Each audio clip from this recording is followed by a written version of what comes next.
In the dim glow of Murphy's Tavern, a rundown joint on the outskirts of a sleepy Arizona town, the jukebox wailed a forgotten country tune.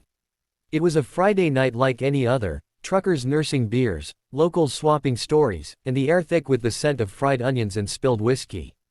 Emily Harper, the waitress who'd been slinging drinks there for 5 years, wiped sweat from her brow as she balanced a tray of pints. At 32, she was the kind of woman who turned heads without trying, ponytail swinging, smile genuine, but eyes carrying the weight of too many late nights and too little sleep. Single mom to a bright-eyed boy named Tommy, she worked double shifts to keep the lights on and the medical bills at bay. The door burst open with a force that rattled the glasses behind the bar.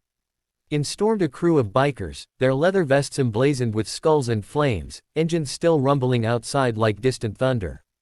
They were the Iron Wolves, a notorious gang that roared through these parts every few months, leaving whispers and empty bottles in their wake.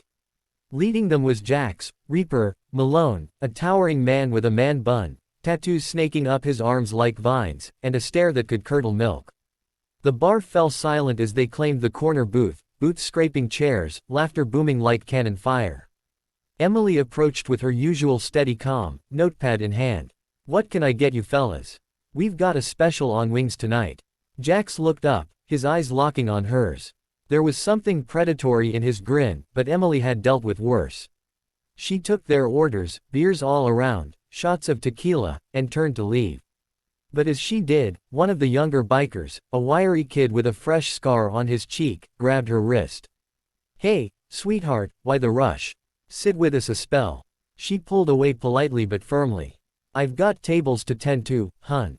Enjoy your drinks." The kid's face twisted. "Aw, come on, don't be like that." He stood, blocking her path, his buddies chuckling. Emily's heart raced, but she kept her cool. Years in the service industry had taught her to de-escalate. The bar watched, tense but unmoving, no one messed with the Iron Wolves. Then Jax rose, slow and deliberate, like a storm cloud gathering. He stepped between them, towering over Emily. "Back off, Rook," he growled at the kid. But instead of diffusing, he turned to Emily, his expression unreadable.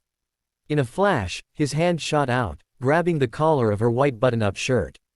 With a single, brutal yank, he ripped it open, buttons popping like gunfire, exposing her chest to the shocked room. The bar froze. Glasses halted mid-sip. The jukebox seemed to skip a beat. Whispers died in throats as every eye locked on the scene. Emily gasped, arms crossing instinctively over herself, face burning with humiliation and fear. What the hell was this? Assault? Some twisted prank? The other patrons shifted uneasily, old-timers clutching pool cues, a couple of truckers half-standing, but no one dared intervene.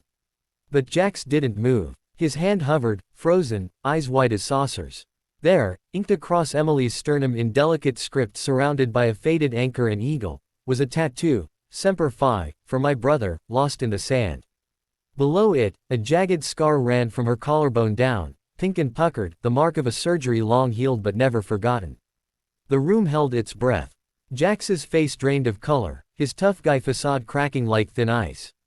He staggered back a step, whispering, "No, it can't be." Emily, trembling but defiant, yanked her shirt closed. "What the fuck is wrong with you?" She spat, voice shaking. The bar murmured now, anger bubbling. The bartender reached for the phone, ready to call the cops. Jax raised his hands, palms out. Voice hoarse. "Wait, please. That tattoo, the design. It's from the 3rd Battalion, right? Helmand Province, 2011. Emily blinked, confusion cutting through her rage. How do you know that?" He pulled up his own sleeve, revealing an identical anchor and eagle on his forearm, though his was weathered by years and sun. "Because I was there. Lance Corporal Malone. Your brother, was he Sergeant David Harper?" The name hit her like a punch. David, her big brother, the one who'd enlisted straight out of high school, promising to come back and buy her a house someday. Killed in action during a patrol gone wrong, body returned in a flag-draped coffin. She'd gotten the tattoo in his honor, right after the funeral, and the scar. That was from the car accident she'd had rushing to the airport when she got the news, shattered collarbone, months of rehab. She'd never spoken of it here, it was her private pain, inked into her skin as a reminder to keep going for Tommy. Tears welled in Emily's eyes. "Yeah, that was him. How did you?" Jax's voice broke. He saved my life. Ambush hit our convoy. I was pinned down, taking fire. David charged in, dragged me to cover, took a bullet for it. I owed him everything. Spent years trying to find his family, to say thank you, to make it right. He glanced around the bar, his gang looking as stunned as the patrons. I didn't know. When Rook grabbed you, I thought, hell, I don't know what I thought. But seeing that ink, it's like seeing a ghost. The emotional weight crashed over the room like a wave. The younger biker, Rook, looked ashamed, mumbling apologies. The bar's frozen silence thawed into something warmer, murmurs of, war hero, and, small world. One of the truckers, a burly vet himself with a faded Marine's cap, stood up. Hey, Reaper, if that's true, drinks on me for the lady's brother. Jax nodded, eyes never leaving Emily. No, drinks on us. And more. He pulled out his wallet, thick with bills from whatever runs the Iron Wolves did, legal or not, no one asked. David talked about you all the time. Little sis, tough as nails, gonna be a nurse someday.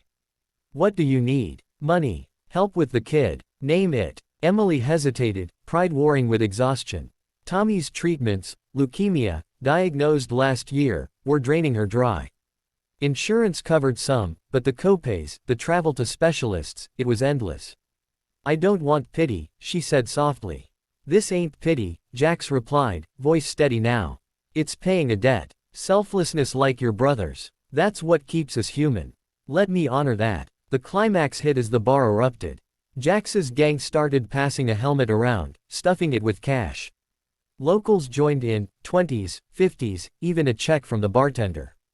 Emily broke down, tears streaming as she hugged Jax, the man who'd ripped her world open only to stitch it back with kindness. Thank you, she whispered.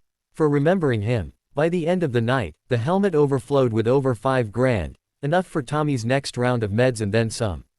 The Iron Wolves, once feared, shared stories of their own losses, turning the bar into a circle of shared humanity. Rook, chastened, helped Emily tape her shirt with duct tape from the bar's toolkit, apologizing profusely. As the bikers revved up to leave at dawn, Jax lingered. If you ever need anything, you call. We're family now. He handed her a card with a number scrawled on it. Emily watched them go, the sun rising over the desert. For the first time in years, hope flickered in her chest. In a world that often felt cold and divided, one act of reckless impulse had uncovered a bond forged in fire.